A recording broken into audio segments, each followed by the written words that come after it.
తెలంగాణ రాష్ట్రంలో అత్యధికంగా ఒకే రోజు దశల వారీగా నిషేధిత గంజాయిని దహనం చేసిన ఘనతను దక్కించుకున్న భద్రాద్రి కొత్తగూడెం జిల్లా.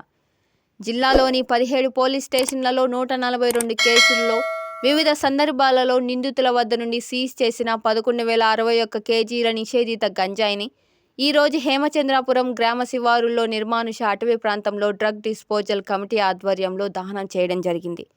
దహనం చేసిన నిషేధిత గంజాయి విలువ 27 కోట్ల రూపాయలకు పైగా ఉంటుంది.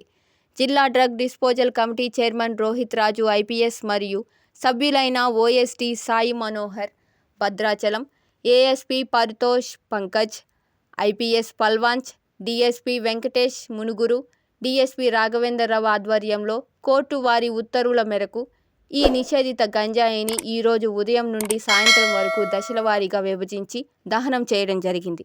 ముందుగా డ్రగ్ డిస్పోజల్ కమిటీ చైర్మన్ అయిన జిల్లా SP Rohit Raju IPS police station వారికి కొన్ని భాగాలుగా విభజించి గంజాయిని హెడ్ క్వార్టర్స్ నందు తూకం వేయించి పరిశీలించారు.